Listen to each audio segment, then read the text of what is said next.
E=mc² என்ற ஆல்பர்ட் ஐன்ஸ்டீனின் கோட்பாடு இயற்பியல் உலகில் செய்த புரட்சி நம்மில் பலர் அறியாத ஒன்று. அறிவியல் உலகை ஐன்ஸ்டீனின் வருகைக்கு முன், ஐன்ஸ்டீனின் வருகைக்கு பின் என இரண்டாக பிரிக்கலாம். ஒட்டுமொத்த அறிவியல் உலகையும் தனது புதிய சிந்தனையால் புரட்டி போட்ட ஆல்பர்ட் ஐன்ஸ்டீன் அதற்காக நோபல் பரிசு உள்ளிட்ட பல விருதுகளை வாங்கியுள்ளார். ரஜினிகாந்த் சொல்லியது போல் அற்புதம், அதிசயம் அனைவரது வாழ்க்கையிலும் நிகழும் என்பது மற்றவர்களுக்கு பொருந்துமோ இல்லையோ, ஐன்ஸ்டீனுக்கு நிச்சயம் பொருந்தும். பல அதிசயங்களுக்கும் அற்புதங்களுக்கும் சொந்தமானவர் ஆல்பர்ட் ஐன்ஸ்டீன். 1879ஆம் ஆண்டு மார்ச் 14ஆம் தேதி ஜெர்மானிய பேரரசின் ஆளுகைக்கு உட்பட்ட உல்ம் நகரில் ஆல்பர்ட் ஐன்ஸ்டீன் பிறந்தார்.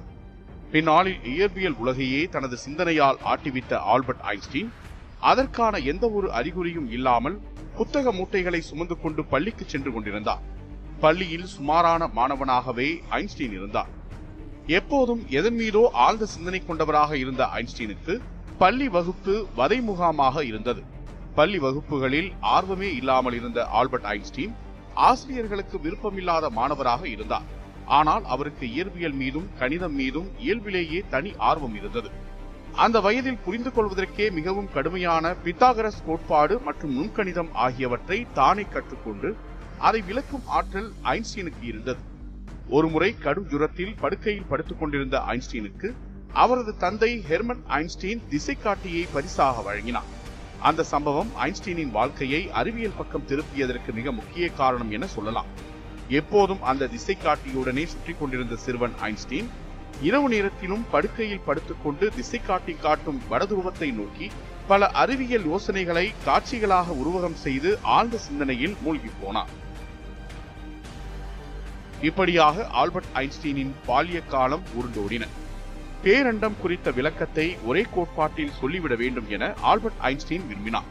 அதற்காகவே தனது வாழ்க்கையை அர்ப்பணித்துக் கொள்ளவும் அவர் முடிவு செய்தார். தட்டு தடுமாறி எப்படியோ பள்ளி படிப்பை நிறைவு செய்திருந்தார் ஐன்ஸ்டீன். அடுத்ததாக மேல் படிப்பில் என்ன படிக்கலாம் என்ற கேள்வி எழுந்தது. பொறியாளரான ஆல்பர்ட் ஐன்ஸ்டீனின் தந்தை அவரையும் தன்னை போலவே ஒரு சராசரி பொறியாளராக உருவாக்க வேண்டும் என விருப்பப்பட்டார். ஆனால் ஐன்ஸ்டீனோ இயற்பியல் மற்றும் கணிதத்தின் வழியே கடவுளின் சிந்தனையை புரிந்து கொள்ள நினைத்தார். இயற்பியல் விதிகள் அனைத்தையும் ஒற்றை கோட்பாடு வழியே விளக்க வேண்டும் என பெரும் கனவு கண்டு கொண்டிருந்தார். பிரபஞ்சம் தன்னகத்தே ஒளித்து வைத்துக் கொண்டிருக்கும் மர்மங்களுக்கு தம்மால் நிச்சயம் விடை காண முடியும் என உறுதியுடன் இருந்தார் ஐன்ஸ்டீன். தமிழ் சமூகத்தில் மட்டுமல்லாது உலகம் முழுவதும் தந்தையும் மகனும் வெவ்வேறாக சிந்திப்பார்கள் என்பதற்கு ஐன்ஸ்டீனின் வாழ்க்கையும் ஒரு உதாரணம். தந்தையின் விருப்பப்படி 1900ஆம் ஆண்டு சுவிஸ் பெடரல் பாலிடெக்னிக் பல்கலைக்கழகத்தில் இயற்பியல் துறையில் சேர்ந்தார் ஆல்பர்ட் ஐன்ஸ்டீன். பல்கலைக்கழக சட்டத்திட்டங்கள் ஐன்ஸ்டீனுக்கு ஒத்து வரவில்லை. வகுப்புகளுக்கு செல்வதை தவிர்த்துவிட்டு பேரண்டத்தின் மர்மங்களை ஆராய மரத்தடியில் அமர்ந்து கொண்டு கோட்பாடுகளை வகுப்பதில் மூழ்கினார் இளம் ஐன்ஸ்டீன். வகுப்புகளுக்கு சரியாக செல்லாததால் தேர்வுகளில் குறைந்த மதிப்பெண்களே எடுக்க முடிந்தது. இதன் விளைவால் அவருக்கு எங்கும் சரியான வேலை எதுவும் கிடைக்காமல் போனது. இந்த காலகட்டத்தில் ஆல்பர்ட் ஐன்ஸ்டீன் தனது வாழ்க்கையில் மிகவும் தோண்டு போயிருந்தார். தாம் எதற்கும் உதவாதவனாக வெற்று வாழ்க்கையை வாழ்ந்து கொண்டிருப்பதாக தமக்குள்ளாகவே அவர் கருகிக் கொண்டிருந்தார். வாழ்க்கையையே வெறுத்து தனது தந்தை ஹெர்மனுக்கு அவர் எழுதிய கடிதத்தில் நான் பிறக்காமலேயே இருந்திருந்தால் நன்றாக இருந்திருக்கும் என நினைப்பதாக மனம் நொந்து குறிப்பிட்டிருந்தார். தனது ஆசை மகன் வேலை கிடைக்காத விரக்தியில் வாழ்க்கையையே நொந்து கொள்வதை பொறுத்துக் கொள்ள முடியாத ஹெர்மன் தனக்கு தெரிந்த இடங்களிலெல்லாம் ஐன்ஸ்டீனுக்காக வேலை தேடினார். ஆனால் எதுவும் பயனளிக்கவில்லை. சரி, இயற்பியல் துறைதான் நமக்கு வாய்ப்பளிக்கவில்லை என முடிவுக்கு வந்த ஐன்ஸ்டீன் காப்பீட்டு ஏஜென்ட்டாக மாற முடிவெடுத்தார். இந்த சமயத்தில் ஆல்பர்ட் ஐன்ஸ்டீன் வாழ்க்கையில் மிக பெரும் இடியாக அவரது தந்தையின் மரண செய்தி வந்து சேர்ந்தது. இயற்பியல் உலகில் பல சாதனைகளுக்கு ஐன்ஸ்டீன் சொந்தமானவராக உச்சம் தொட்ட சாதனையை பார்க்காமலேயே அவரது தந்தை மாண்டு போனது ஒரு பெரும் சோகமே. 1902ஆம் ஆண்டு சுவிட்சர்லாந்து அரசின் காப்புரிமை அலுவலகத்தில் குமாஸ்தாவாக வேலைக்கு சேர்ந்தார் ஆல்பர்ட் ஐன்ஸ்டீன். அவருக்கு தெரிந்த நண்பர் ஒருவரின் சிபாரிசு மூலம் இந்த வேலை அவருக்கு கொடுக்கப்பட்டது. ஒன்னுத்துக்கும் உதவாது என ஐன்ஸ்டீன் கருதி கொண்டிருந்த அந்த குமாஸ்தா வேலை அவரின் அறிவியல் ஆராய்ச்சிக்கு மிக பெரும் அடித்தளமாக அமைந்தது ஒரு ஆச்சரியமே. அறிவியல் ஆராய்ச்சியாளர்கள், மாணவர்கள் என பலர் தாங்கள் கண்டறிந்த ஆய்வுகளுக்கு காப்புரிமை கேட்டு அங்கு விண்ணப்பித்திருந்தார்கள். குவியல் குவியலாக வந்து சேரும் விண்ணப்பங்களில் இருந்து தகுதியானவற்றை தேர்ந்தெடுத்து மேலதிகாரிகளுக்கு அனுப்பும் பொறுப்பு குமாஸ்தாவான ஐன்ஸ்டீனுக்கு வழங்கப்பட்டிருந்தது. தினந்தோறும் காப்புரிமை கேட்டு அலுவலகத்தில் வந்து குவியும் விண்ணப்பங்களையும் அதனோடு இணைக்கப்பட்டிருந்த அறிவியல் ஆய்வுகளையும் கவனமாக கூர்ந்து நோக்கத் தொடங்கினார் ஐன்ஸ்டீன். அறிவியல் மீதிருந்த ஆர்வமும் இயற்பியல் மாணவராக இருந்த அனுபவமும் ஐன்ஸ்டீனுக்கு இந்த பணியை எளிமையாக்கியது. பல ஆய்வுகளை கூர்ந்து படிக்கும் போது அவருக்குள் இருந்த அறிவியல் சிந்தனைகள் மந்திரக்கோளை சுழற்றிவிட்டது போல் தூண்டிவிடப்பட்டன. தனக்கு தோன்றும் அறிவியல் சிந்தனைகளை படக்காட்சிகளைப் போல் தெல்ல தெளிவாக பார்க்கும் திறமையை ஐன்ஸ்டீன் வளர்த்துக் கொண்டார். வேலை நேரம் போக மீதமிருந்த ஓய்வு நேரங்களில் பித்து பிடித்தவரை போல் விட்டத்தை பார்த்துக் கொண்டு ஆழ்ந்த சிந்தனையில் மூழ்கி போனார் ஐன்ஸ்டீன். பேரண்டத்தின் மர்மங்களை கண்டுபிடிக்கும் துப்பறிவாளனாக அவர் மாறிப்போனார். அப்படி அவர் கண்டறிந்த சில ஆய்வுகள் அறிவியல் உலகையே அடியோடு புரட்டி போட்டது. ஐன்ஸ்டீனின் வாழ்க்கையில் 1905ஆம் ஆண்டு மிக முக்கியமானது. அந்த ஆண்டில் அவர் கண்டறிந்த 4 ஆய்வுகள் அதுவரை அறிவியலாளர்கள் வகுத்து வைத்திருந்த பேரண்டத்தை பற்றிய புரிதலை பொய்யாக்கியது. முதலாவதாக அவர் செய்த ஆய்வு ஒளியை பற்றியது. அதுவரை அறிவியலாளர்கள் கூறி வந்தது போல் ஒளி அலையாக மட்டும் செல்லவில்லை, அதனுள் போட்டான் எனப்படும் மிக சிறிய துகள்கள் இருப்பதை ஐன்ஸ்டீன் நிரூபித்தார். ஐன்ஸ்டீன் கண்டறிந்த இந்த போட்டோ எலக்ட்ரிக் எஃபெக்ட், அதாவது ஒளிமின் விளைவு, இன்று அறிவியல் உலகையே ஆட்டி வைக்கும் குவாண்டம் இயற்பியலுக்கு அடித்தளம் அமைத்து கொடுத்தது. அடுத்ததாக பிரவுனியின் இயக்கத்தை அடிப்படையாக கொண்டு அனைத்து பொருட்களிலும் அணு எனப்படும் ஆட்டம் இருப்பதை ஐன்ஸ்டீன் நிரூபித்தார். அது மட்டுமல்லாமல் அளவில் மிகச்சிறிய அணுவை அளக்கும் கோட்பாட்டையும் வகுத்து கொடுத்து அறிவியல் உலகையே அவர் ஆச்சரியப்படுத்தினார். ஐன்ஸ்டீனை பற்றி குறிப்பிடும் அறிவியலாளர்கள் ஒரு மனிதனின் வாழ்நாளுக்கு இந்த 2 கண்டுபிடிப்புகளே போதுமானது என்கின்றனர். ஆனால் ஐன்ஸ்டீன் தனது அறிவியல் தாகத்தை இந்த கண்டுபிடிப்புகளோடு மட்டும் நிறுத்திக் கொள்ளவில்லை. பல அளப்பரிய அற்புதங்களை நிகழ்த்திய ஆற்றலை விளக்கும் விதியை கண்டறிந்து அழியா புகழுக்கு சொந்தமானவரானார். E=mc² எனும் பொருண்மை ஆற்றல் சமன்பாடு ஐன்ஸ்டீனை அறிவியல் உலகின் ஜாம்பவானாக உயர்த்தியது. நிறையும் ஆற்றலும் ஒன்றோடு ஒன்று தொடர்புடையது எனவும் அளவில் மிகச்சிறியதாக இருக்கும் நிறையினுள் நாம் நினைத்து பார்த்திராத அளவு ஆற்றல் ஒளிந்திருப்பதை ஐன்ஸ்டீன் கண்டறிந்து கூறினார். அணுவை தகர்த்து அதன் மூலம் கிடைக்கும் ஆற்றலை கொண்டு மின்சாரம் தயாரிப்பது உள்ளிட்ட பல அறிவியல் ஆச்சரியங்களுக்கு ஐன்ஸ்டீன் கூறிய E=mc² சமன்பாடு அடிப்படையாக அமைந்துள்ளது. இந்த சமன்பாட்டை அடிப்படையாக கொண்டு பேரண்டத்தின் பல மர்மங்களுக்கும் ஐன்ஸ்டீன் விடை கூறினார். இந்த கண்டுபிடிப்புகளால் கொண்டாடப்பட்ட ஆல்பர்ட் ஐன்ஸ்டீன் தனது மற்றொரு முக்கிய கண்டுபிடிப்புக்காக உலகின் பிற அறிவியலாளர்களால் ஒதுக்கப்பட்டார். காரணம், 200 வருடங்கள் அறிவியல் உலகை ஆட்டி வைத்த நியூட்டனின் கண்டுபிடிப்பை ஐன்ஸ்டீன் பொய் என கூறினார். அறிவியல் உலகில் ஐசக் நியூட்டன் ஒரு கதாநாயகன். அவரின் புவியீர்ப்பு விதியை அடிப்படையாக கொண்டே அறிவியல் உலகம் சுற்றி சுழன்றிக் கொண்டிருந்தது. இப்படி இருக்க காப்புரிமை அலுவலகத்தில் குமாஸ்தாவாக இருக்கும் ஒருவன் அனைத்தையும் பொய் என கூறுவதா என அறிவியலாளர்கள் பொங்கினர். ஸ்பெஷல் தியரி ஆஃப் ரிலேட்டிவிட்டி எனப்படும் சிறப்பு சார்பு கோட்பாட்டின் மூலம் ஒட்டுமொத்த அறிவியல் உலகையும் ஐன்ஸ்டீன் அசைத்து பார்த்தார். ஒருமுறை பேருந்தில் பயணம் செய்து கொண்டிருந்த ஐன்ஸ்டீன் தூரத்தில் தெரிந்த மணிக்கூண்டை பார்த்துக் கொண்டிருந்தார். அப்போது அவரது சிந்தனையில் ஒரு யோசனை உதித்தது. தாம் பயணித்துக் கொண்டிருக்கும் பேருந்து ஒளியின் வேகத்தில் சென்றால் எப்படி இருக்கும் என தனது மனக்கண்ணால் காட்சிப்படுத்தி பார்த்தார். அப்போது நிஜத்தில் சுற்றி கொண்டிருந்த மணிக்கூண்டின் முள் உறைந்திருப்பதாக அவருக்கு தெரிந்தது. அந்த நொடியில் அவருக்கு தோன்றிய அந்த சிந்தனையின் மூலம் உரித்ததே சிறப்பு சார்பு கோட்பாடு. இதன் மூலம் ஒளியின் வேகத்தின் பயணிக்கும் போது காலம் மிகவும் மெதுவாக நகரும் என ஐன்ஸ்டீன் கூறினார். மேலும் காலமும் வெளியும் ஒன்றோடு ஒன்று தொடர்புடையவை எனவும், சொல்லப்போனால் இரண்டும் ஒன்றே எனவும் ஐன்ஸ்டீன் தனது கோட்பாட்டின் மூலம் விளக்கி கூறினார். பேரண்டத்தில் இருக்கும் அனைத்தும் வெளி மற்றும் காலத்தின் அடிப்படையில் இயங்குகின்றன எனவும், இதன் மூலம் பேரண்டத்தின் மிக பெரும் மர்மத்தை தாம் கண்டறிந்து விட்டதாகவும் நினைத்துக் கொண்டிருந்த ஐன்ஸ்டீனுக்கு அறிவியல் உலகம் கதவை இழுத்து சாத்தியது. மிக உயரிய அறிவியல் அமைப்புகளுக்கும் பத்திரிகைகளுக்கும் தனது ஆய்வை அனுப்பி வைத்துவிட்டு காத்துக் கொண்டிருந்தார். ஆனால் அவர்களிடமிருந்து மௌனமே பதிலாக வந்தது. காரணம், ஐன்ஸ்டீனின் இந்த புதிய சிந்தனை அவர்களுக்கு கொஞ்சமும் விளங்கவில்லை. அதற்கு பதிலாக ஐன்ஸ்டீன் உளறுவதாக அவர்கள் விமர்சித்தனர். வெறும் சிந்தனையாக மட்டும் இருக்கும் இந்த கோட்பாட்டை நிரூபித்தாக வேண்டிய நிர்பந்தம் ஐன்ஸ்டீனுக்கு ஏற்பட்டது. அதற்காக ஜெனரல் தியரி ஆஃப் ரிலேட்டிவிட்டி எனும் பொது சார்பு கோட்பாட்டை அவர் வகுத்தார். அனைத்து பொருட்களுக்கும் பொதுவாக இருக்கும் புவியீர்ப்பு விசையை கொண்டு இதை விலக்கிவிட முனைந்தார் ஐன்ஸ்டீன். இங்குதான் அவருக்கு ஒரு பெரும் சிக்கல் ஏற்பட்டது. அறிவியல் உலகுக்கு மட்டுமல்லாமல் தமக்கும் கதாநாயகனாக இருக்கும் ஐசக் நியூட்டனை நேருக்கு நேர் எதிர்கொள்ள வேண்டிய நிலை ஐன்ஸ்டீனுக்கு ஏற்பட்டது.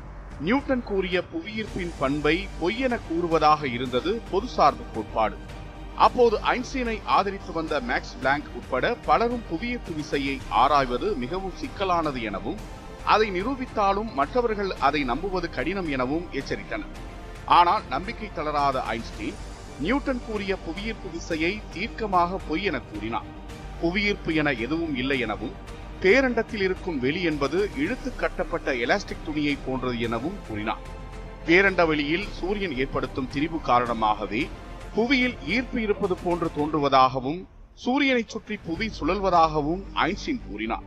அதுவரை உலகம் நம்பிக்கொண்டிருந்த பேரண்டத்தின் பண்பையும் புவியீர்ப்பையும் தனது புதிய கோட்பாடு மூலம் தகர்த்தெறிந்தார் ஐன்ஸ்டீன். இன்று விண்வெளி ஆராய்ச்சிகளின் போது ஐன்ஸ்டீனின் பொதுசார்பு கோட்பாடு மிக பெரும் உதவியாக இருந்து வருகிறது. ஆனால் இதை ஐன்ஸ்டீன் கூறிய காலகட்டத்தில் யாரும் அதை கண்டுகொள்ளவே இல்லை என்பது சோகமான உண்மை. இந்த காலகட்டங்களில் ஆல்பர்ட் ஐன்ஸ்டீனுக்கு மிக ஆறுதலாக இருந்தவர் அவரது மனைவி மெலிவா மெரிஸ். சுவிஸ் பெடரல் பாலிடெக்னிக் பல்கலைக்கழகத்தில் ஐன்ஸ்டீனுடன் ஒரே வகுப்பில் படித்தவர் மெலிவா மெரிஸ். இருவரும் காதலித்து மணந்து கொண்டனர். அனைத்து நம்பிக்கை கதவுகளும் மூடியதால் துவண்டு போன ஐன்ஸ்டீனுக்கு மெலிவா மெரிஸ் தோள் கொடுத்தார். கோட்பாடுகள் வகுக்கவும் அதை கட்டுரையாக எழுதவும் ஐன்ஸ்டீனுக்கு மெலிவா பேருதவியாக இருந்தார். அதற்கு பின்னால் கணவர் மீதிருக்கும் அக்கறை மட்டுமல்ல, தனிப்பட்ட காரணமும் இருந்தது. மெலிவா மெரிஸுக்கு தாம் ஒரு அறிவியல் ஆய்வாளராக உருவாக வேண்டும் என்ற விருப்பம் இருந்தது. ஆனால் அவரால் தேர்வில் தேர்ச்சி பெற முடியவில்லை. இதனால் அவரது விருப்பம் வெறும் கனவாக மட்டுமே இருந்தது. வெளி உலகத்திற்கு தாம் தெரிய வேண்டும் என நினைத்த மெலிவா மெரிஸ் தனது கணவர் ஐன்ஸ்டீனின் ஆய்வுகளுக்கு உதவினார். ஐன்ஸ்டீன் செய்த ஆய்வுகள் நிச்சயம் வெற்றி பெறும் என அவரை விடவும் மெலிவா மிகவும் நம்பினார். இப்படி ஐன்ஸ்டீனுக்கு உதவியாக இருந்த மெலிவா மெரிஸ் அவருக்கு எதிரியாக மாறிய சோகமும் நிகழ்ந்தது. ஐன்ஸ்டீனின் புதிய கோட்பாடுகளும் கண்டுபிடிப்புகளும் நாளுக்கு நாள் பிரபலமடைய தொடங்கியது. 1905ஆம் ஆண்டு ஐன்ஸ்டீன் வெளியிட்டிருந்த ஆய்வு முடிவுகள் பலராலும் பாராட்டப்பட்டன. இதனால் அவருக்கு பல இடங்களில் இருந்து வரவேற்பு கிடைத்தது. பல அறிவியல் அமைப்புகள் மற்றும் பல்கலைக்கழகங்களில் அறிவியல் குறித்து விரிவுரை வழங்க தொடங்கினார் ஐன்ஸ்டீன். உலகில் உள்ள பெரும்பாலான அறிவியல் விஞ்ஞானிகள் ஐன்ஸ்டீனுடன் நட்பு பாராட்ட தொடங்கினர். ஐன்ஸ்டீனுக்கு நோபல் பரிசு கிடைக்கும் என சக விஞ்ஞானிகள் வெளிப்படையாகவே தெரிவிக்க தொடங்கினர். இது மெலிவாவுக்கு ஐன்ஸ்டீன் மீது பொறாமை உணர்வை ஏற்படுத்தியது. இந்த சமயத்தில் மனைவி மெலிவா மெரிஸை விட்டு பெர்லினில் வாழ்ந்து வந்த ஐன்ஸ்டீனுக்கு அவரது உறவுக்கார பெண்ணான இல்சா லோவெந்தலின் அறிமுகம் ஏற்பட்டது. நாளடைவில் மிக நெருங்கி பழக தொடங்கிய அவர்கள் ஒரு கட்டத்தில் காதலிக்க தொடங்கினர். ஐன்ஸ்டீன் சுவிட்சர்லாந்து திரும்பிய பின்னரும் இருவரது காதல் தொடர்ந்தது. இருவருக்கும் இடையே காதல் கடிதங்கள் பரிமாறிக்கொள்ளப்பட்டன. மெலிவா மெரிஸை போல் அறிவியல் சிந்தனை எல்சாவுக்கு இல்லை என்றாலும் ஐன்ஸ்டீனுக்கு அவர் சிறந்த முறையில் பணிவிடை செய்தார். பெர்லினில் ஐன்ஸ்டீன் இருந்த சமயத்தில் எல்சாவே அவரை கவனித்துக் கொண்டார். எல்சாவின் இந்த குணம் ஐன்ஸ்டீனுக்கு பிடித்துவிட்டது. அதே சமயம் தனது மனைவி மெலிவாவின் பிடிவாத குணம் ஐன்ஸ்டீனை எரிச்சல் மூட்டியது. இதனால் மெலிவாவை அவர் வெறுக்க தொடங்கினார். இந்த சமயத்தில் ஐன்ஸ்டீன் எல்சாவின் காதல் விவகாரம் மெலிசாவுக்கு தெரிய வந்தது. கோபத்தின் உச்சிக்கே சென்ற மெலிவா ஐன்ஸ்டீனிடம் தகராறு செய்ய தொடங்கினார். இந்த காதல் விவகாரத்திற்கு முன்பே ஐன்ஸ்டீனுக்கும் மெலிவாவுக்கும் இடையே சுமூகமான உறவு இல்லை. அதற்கு காரணம் ஐன்ஸ்டீனுக்கு கிடைத்த திடீர் வரவேற்பு. ஐன்ஸ்டீனின் கண்டுபிடிப்புகளை அறிவியல் உலகம் புகழத் தொடங்கியதால் மெலிவாவுக்கு பொறாமை உணர்வு ஏற்பட்டது. ஊர் ஊராக சென்று அறிவியல் நிகழ்ச்சிகளில் பங்கேற்றுக் கொண்டிருந்த ஐன்ஸ்டீனுக்கு கடிதங்கள் எழுதிய மெலிவா, நீ சந்திக்கும் அறிவியல் விஞ்ஞானிகளிடம் என்னை பற்றியும் சொல், உனது கண்டுபிடிப்புகளுக்கு பின் நான் இருப்பதை உலகத்திற்கு தெரியப்படுத்த என ஐன்ஸ்டீனை அவர் நிர்பந்தித்தார். ஆனால் அதற்கு ஐன்ஸ்டீன் மறுப்பு தெரிவித்து விட்டார். மெலிவாவின் வற்புறுத்தல்களால் அவர் மீது ஐன்ஸ்டீன் வெறுப்படைந்திருந்தார். இது எல்சாவுக்கு அவர் எழுதிய கடிதங்களில் வெளிப்பட்டன. தனது காதலி எல்சாவுக்கு அவர் எழுதிய கடிதங்கள் பின்னாளில் வெளி உலகத்திற்கு தெரிய வந்தன. அப்போது தனது மனைவி மெலிவா குறித்து ஐன்ஸ்டீன் சில பிற்போக்குத்தனமான விமர்சனங்களை தெரிவித்திருப்பதாக குற்றச்சாட்டுகள் வைக்கப்படுகின்றன. இதற்கு மற்றும் ஒரு உதாரணமாக இன்னொரு நிகழ்வு இருப்பதை ஐன்ஸ்டீனை விமர்சிப்பவர்கள் கூறுகின்றனர். தனது காதல் விவகாரம் மனைவி மெலிவாவுக்கு தெரிய வந்ததும் அவரிடம் ஐன்ஸ்டீன் விவாகரத்து கேட்டுள்ளார். அதற்கு மெலிவா மறுப்பு தெரிவித்திருக்கிறார். மெலிவாவை விட்டு தாம் பிரிந்து செல்லக்கூடாது என்றால் அதற்கு சில நிபந்தனைகளை ஐன்ஸ்டீன் விதித்துள்ளார். அதில் என்னிடமிருந்து எந்த அன்பையும் நீ எதிர்பார்க்க கூடாது, எனக்கான பணிவிடைகளை தாம் விரும்பும் வகையில் செய்ய வேண்டும், வெளியுலகத்திற்கு மட்டும் நாம் கணவன் மனைவியாக காட்சியளிப்போம் என உட்பட சில நிபந்தனைகள் இருந்தன. இதை குறிப்பிட்டு ஐன்ஸ்டீன் பெண்ணடிமை மனோபாவம் உடையவர் என அவரை இன்றும் சிலர் விமர்சிக்கின்றனர். ஒரு வழியாக மெலிவாவை விட்டு ஐன்ஸ்டீன் விலகி வந்துவிட்டார். அதற்கு அவர் கொடுத்த விலை நோபல் பரிசுக்கான பரிசு தொகை. தனது கண்டுபிடிப்புகள் நிச்சயம் ஒரு நாள் நோபல் பரிசு பெறும் எனவும் அப்போது அதற்காக வழங்கப்படும் பரிசு தொகையில் பாதியை அளிப்பதாக மெலிவாவுக்கு உறுதியளித்து விவாகரத்து கேட்டார் ஐன்ஸ்டீன். அப்போது மெலிவா பொருளாதார சிக்கலில் இருந்தாலும் 3 குழந்தைகளை வளர்க்க வேண்டிய பொறுப்பு இருந்ததாலும் ஐன்ஸ்டீனின் ஒப்பந்தத்திற்கு அவர் ஒப்புக்கொண்டார். இதையடுத்து தனது காதலி எல்சாவுடன் ஐன்ஸ்டீன் வாழத் தொடங்கினார். ஐன்ஸ்டீனின் அறிவியல் ஆற்றலை உணர்ந்திருந்த இயற்பியல் வல்லுநரான மேக்ஸ் பிளாங்க் ஜெர்மன் பேரரசரான 2ஆம் வில்ஹெல்மிடம் சிபாரிசு செய்து ஜெர்மனியில் நிறுவப்பட்ட புதிய அறிவியல் நிறுவனத்தில் அவரை நியமிக்க செய்தார். அங்கு ஐன்ஸ்டீனுக்கு உலகின் பல முன்னணி அறிவியல் விஞ்ஞானிகளின் அறிமுகம் ஏற்பட்டது. இந்த சமயத்தில் ஜெர்மனியில் 1ஆம் உலகப் போர் மூலம் சூழல் ஏற்பட்டிருந்தது. ஐன்ஸ்டீன் தனது பொதுசார்பு கோட்பாட்டை நிரூபிக்கும் பணியில் தீவிரமாக ஈடுபட்டுக் கொண்டிருந்தார். அப்போது அவருக்கு ஏற்பட்ட யோசனையின் விளைவால் ரஷ்யாவில் ஐன்ஸ்டீன் போர்க்கைதியாக பிடிபடும் நிலை ஏற்பட்டது. ஐன்ஸ்டீனின் பொதுசார்பு கோட்பாடு சூரியனை சுற்றியிருக்கும் வெளி வளைந்திருப்பதாக கூறுகிறது. அதை நிரூபிக்க வேண்டும் என்றால் முழு சூரிய கிரகணம் ஏற்படும் போது அந்த நிகழ்வை படம் பிடிக்க வேண்டும் என ஐன்ஸ்டீன் முடிவு செய்தார். அதன் மூலம் சூரியனை சுற்றியிருக்கும் நட்சத்திரங்களில் இருந்து வெளிப்படும் ஒளி வளைந்து செல்வதை தெளிவாக காட்ட முடியும். அப்படி காட்டினால் சூரியனை சுற்றியிருக்கும் வெளி வளைந்திருப்பது நிரூபணமாகும் என ஐன்ஸ்டீன் தனக்குள் திட்டம் போட்டார்.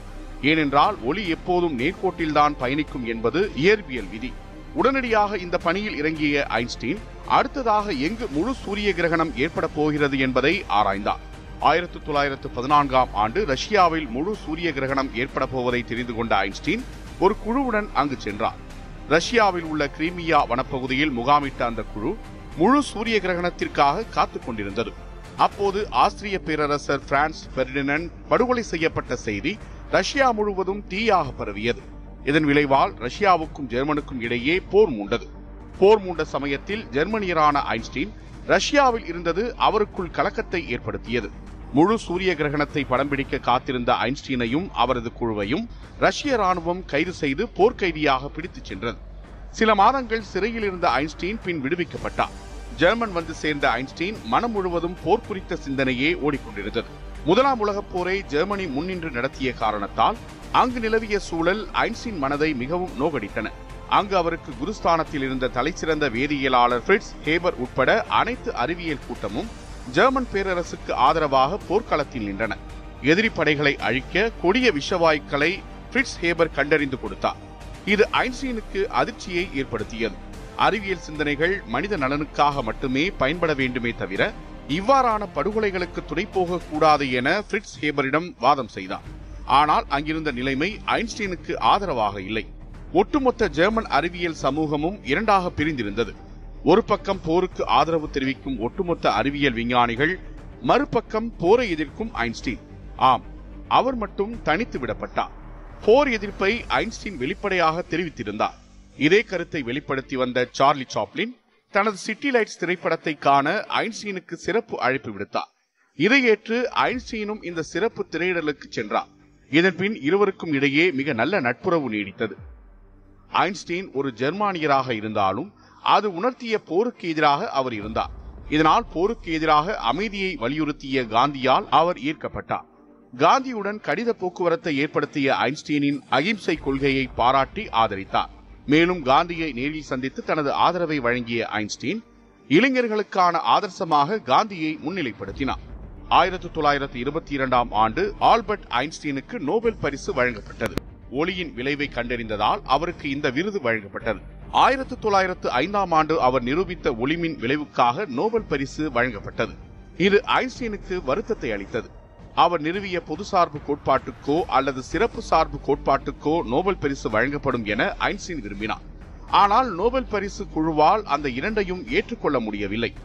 அடிவயிற்றில் ஏற்பட்ட இரத்தப்போக்கு காரணமாக அவதிப்பட்ட ஐன்ஸ்டீன் 1955ஆம் ஆண்டு மருத்துவமனையில் அனுமதிக்கப்பட்டார். ஐன்ஸ்டீன் பிழைக்க வேண்டும் என்றால் உடனடியாக அறுவை சிகிச்சை செய்ய வேண்டும் என மருத்துவர்கள் வலியுறுத்தினர். ஆனால் செயற்கையாக தனது வாழ்நாளை நீட்டிக்க விரும்பவில்லை என தெரிவித்த ஐன்ஸ்டீன் அறுவை சிகிச்சைக்கு மறுப்பு தெரிவித்து விட்டார். உடல்நலம் மிகவும் மோசமடைந்த நிலையில் ஏப்ரல் 18ஆம் தேதி 1955ஆம் ஆண்டு ஐன்ஸ்டீன் உயிரிழந்தார். ஐன்ஸ்டீனின் உடலை கூராய்வு செய்ய சென்ற தாமஸ் ஹார்வி என்பவர் அவரது மூளையை திருடிச் சென்று விட்டார். ஐன்ஸ்டீனின் அறிவாற்றலுக்கு காரணமாக எது இருந்தது என்பதை கண்டறிய அவரது மூளையை தாம் திருடியதாகவும் ஹார்வி விளக்கமளித்தார். பல நாட்கள் யாருக்கும் தெரியாமல் ஐன்ஸ்டீனின் மூளையை ஆராய்ந்த ஹார்வி ஆண்களின் மூளையில் இருக்கும் சில செல்கள் ஐன்ஸ்டீனுக்கு மட்டும் அதிகமாக இருப்பதாக கூறி அவரது அறிவாற்றலுக்கு அதுவும் காரணமாக இருக்கும் என தெரிவித்தார். ஆய்வின் எல்லையை தாண்டிய தாமஸ் ஹார்வி ஐன்ஸ்டீன் மூளையை பல சிறு துண்டுகளாக வெட்டி அதை ஆய்வு செய்ய பல ஆய்வாளர்களுக்கு அனுப்பி வைத்தார். இது போன்ற விஷயங்கள் நிகழும் என ஐன்ஸ்டீன் உயிருடன் இருக்கும் போதே பயந்தார். அதன் காரணமாகவே தான் உயிரிழந்த பிறகு தனது உடலை யாருக்கும் தெரியாமல் எரித்துவிட்டு சாம்பலை யார் கையிலும் அகப்படாமல் இருக்குமாறு செய்ய சொல்லியிருந்தார். ஐன்ஸ்டீனை சுற்றி பின்னப்பட்ட கதைகளும் சர்ச்சைகளும் அவரை இறுதி நாட்களில் வெகுவாக அச்சம் கொள்ள செய்தன. நவீன அறிவியல் உலகில் ஏறக்குறைய 250 வருடங்கள் சர் ஐசக் நியூட்டன் கூறிய கோட்பாடுகளே ஆட்சி செய்து வந்தன. இப்படி ஆளுமை செய்து வந்த நியூட்டனின் கோட்பாடுகளை அவரை வியந்து வளர்ந்த ஐன்ஸ்டீன் என்பவர் தகர்த்தது வியப்பான சம்பவம். நியூட்டனின் அறிவை மிஞ்சும் அளவுக்கு நீங்கள் எவ்வாறு அறிவு பெற்றீர்கள் என ஐன்ஸ்டீனிடம் சிலர் கேள்வி கேட்டனர். அதற்கு பதிலளித்த ஐன்ஸ்டீன் தான் கண்ட அறிவியல் அறிவு என்பது நியூட்டன் உள்ளிட்ட எனது முந்தைய அறிவியல் அறிஞர்களின் தோள்களில் இருந்து பார்ப்பதால் கிடைத்தது என கூறினார். ஐன்ஸ்டீன் கூறிய கோட்பாடுகள் இன்று வரை அறிவியல் உலகை ஆட்சி செய்து வருகின்றன. நவீன அறிவியல் உலகின் முன்னோடியாக ஆல்பர்ட் ஐன்ஸ்டீன் திகழ்ந்தார், இன்றும் திகழ்கிறார் என்று